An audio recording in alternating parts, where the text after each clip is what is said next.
Greetings and welcome back. You're through to David Blissett.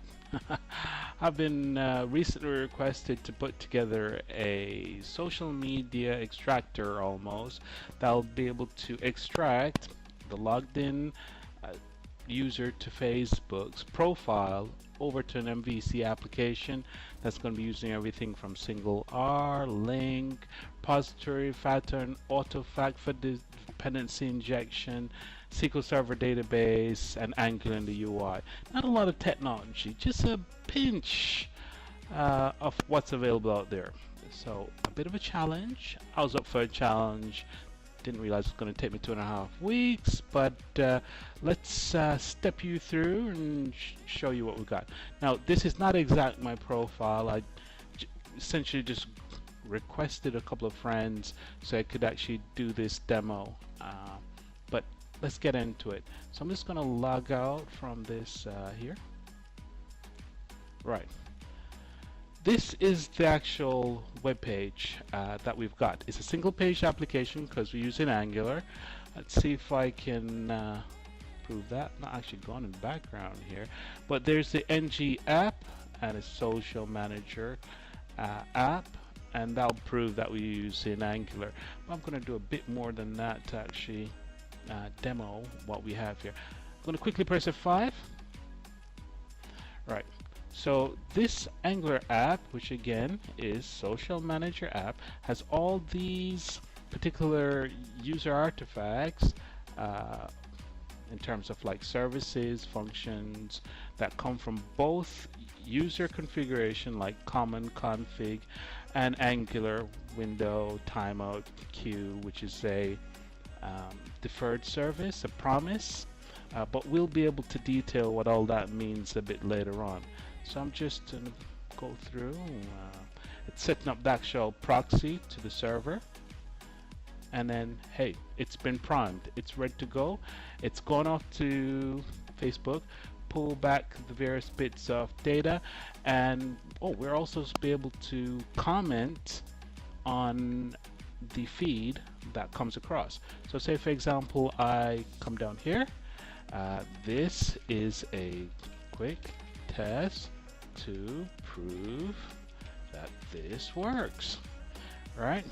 So I should have some debugs to capture what we're doing. Right? So within the edit box, which that is the edit box, which is defined as a directive called edit box, we're now in the controller, I believe. Yes, we're in the controller. And we're about to call into the what I call the G1 service, which is been injected into the directive. So let's just step into this here. All right. So we're about to push a comment up to the server. Server is ready to go. I know that the user ID is there. It's been primed. Parent ID and the value. This is a quick test to prove that this works. Right. And once it's done, then we should get a message to say that this is complete. So I'm going to quickly do this now. So I should be on the service, start push. Oh, it's failed. I'm not happy about that. I think it's because of the yes, I've got a breakpoint here. So anyways, let's quickly step through here now. And then we've got the comment, it's been persisted. I should have ID. And then we just play through. Now, ideally, you're not going to be, how can I say, blocking the process with a long working call. So that should be okay. I can close that down. Let's just see if that's been written to the database. Yeah, there it is. This is a quick test to prove that this works. Let's try that. Let's try this again without debugging and blocking the comps. Right, save. So it says that it called into it, but again, you're putting these breakpoints on the server. Right. Let's try this again without debugging and blocking the comms. Alright, so let's just put that one more time. There should be no breakpoint, it should just fly right through. Boom. So it started, added, and completed. No problem at all. And we'll just say hi. Opens the Invictus game, say boom. So it's really fast, but you really don't want to be blocking SignalR from what it's doing. The idea is that you have a connection open between you and the server, or between the browser and the server, and it should be able to flow. You shouldn't have breakpoints blocking the process, otherwise you probably get some errors in the background. That being said, I do want to prove that SignalR actually calls back into the client. Now to do that, let's go back into debug mode. Right, so I know that we've already called into push the comment, so don't want to prove that again. And I just want to prove where it's calling back into the client. Again, SignalR is, you're talking two-way. You can call into the server can call into the client, which is why it's really cool. That's why we play with that tool. Right. Let's try this again. Another comment. Right. Save. Push the comment. And it calls into onComment persisted.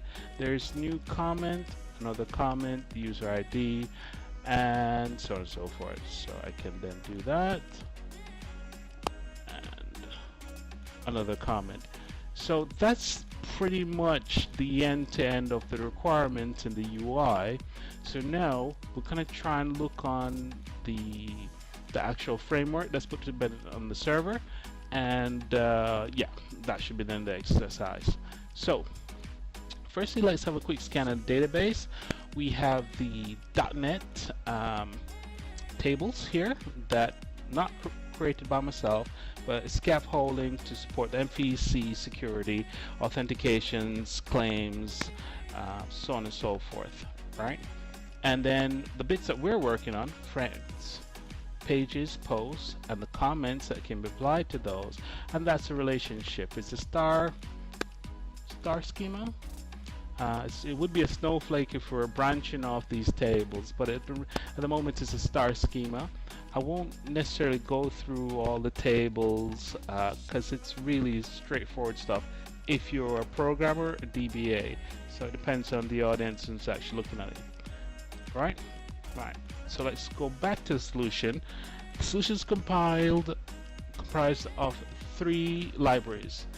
A data library, the bootstrapper for the Autofac, and a web layer. So let's start with the data library. Here we have our entity framework, which essentially is a mirror of what's going on in database, but only it's really more about .NET, and it's what we call object relationship mapping. So there's almost like a one-to-one configuration between the tables and the columns and the classes and the properties that are actually on there. So all of this is boilerplate code that I've spent my ton of time with by actually just coming in here and generating what I want from based on the database. So if I come in here, you can see all the tables that I have. If I had store procedures, I could access those as well, and the views, if I had them, I could use them as well. But just for the purpose of this exercise, this is what we've got at the moment. All right, so we're not going to spend much more time on this side of things. Let's have a quick look at let's look on the repository. For the access to the backend, I've defined an interface. Within that interface, there's a series of signatures in the forms of functions and properties that must be available to any class that implements this repository. So it's called the repository pattern, right? Now this is going to lead in quite nicely into what we call inversion of control or dependency injection. So I've shown you some dependency injection in terms of what we can do in Angular. it's all about dependency injection, which is really cool, and you're doing that in JavaScript. Couldn't do that many years ago, or at least nobody thought to do things like that many years ago. But for where we are in time, let's have a quick look at what we've got here in terms of our configuration for inversion and control. So we have our startup class. Within the startup class, we go ahead and we look to wire all the dependencies that the application is going to use. So I take my builder, brand new builder has been created, and I say register all the hubs that are in the web library, register all the assembly types that's in the web library, and do the same for the data layer. Then for any special considerations, I go ahead and register the entities, which is going to be coming from the entity frameworks, come from the database. Same repository we just shown you a while ago, and the test class, which we don't really care about. Right? So I can close that down. I have my hub configuration, and then Autofac, which this is going to be a solver that's going to be used on the hub, and then we're going to register the Autofac middleware, register SignalR, and then boom, we're configuring the auth for the app. That's done. We finish with the repository. Doesn't sound right, that, but hey, who cares? Right. Right. So next up, let's have a quick scan of what's going on here. The real meat and potatoes of the communication hub is the glue between Facebook and our app, right? So the key thing is here, I need to register as an app developer, Facebook app developer on Facebook, and then I've got to take a series of app key and a token and bring it into the app, register it with the app. So when I then have the authorization to then call into Facebook to retrieve information from anybody's account who's wishing to log in to my app with their Facebook account. Hope that all made sense. Right. So I've got a token. Is it null or empty? No, it's not. So I can go in, I can get the access token, I can make a call out to Facebook client with that token, grab my information here, it's going to be friends, it's a graph API call, and then I then loop through those friends, get a friends list, and I push it into my repository. That's right, putting on recording. I pushed it into my repository. I'm having a lot of fun today. Right, we prime the Facebook pages and the Facebook posts.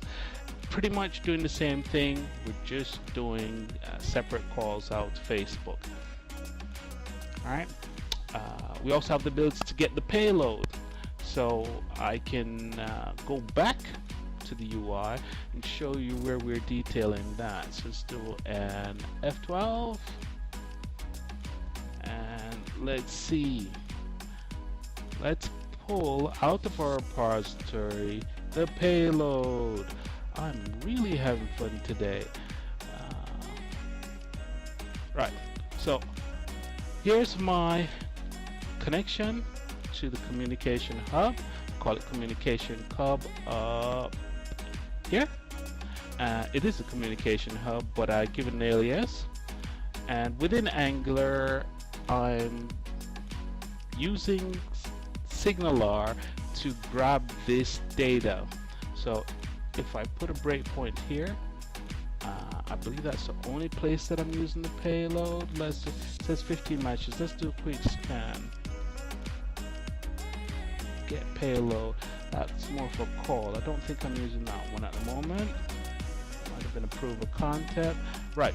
So tell you what. Let's do an F5. Do a refresh on the page, and we should eventually. Okay. Timer is up on here. Right, so there's friends, posts, pages, and those all link back to, so saying 25 on the friends. Post should be, I don't even know how many got 26 posts and 2 for the pages. So if I play that, close that down, 25 friends, 2 pages, and I'm not counting the number of posts, and those comments that we made earlier are still there. So just to make sure you see it's not smoke and mirrors, we're gonna head back, check how many we've got. 2 pages, we've got 26 for the post, and then scan that.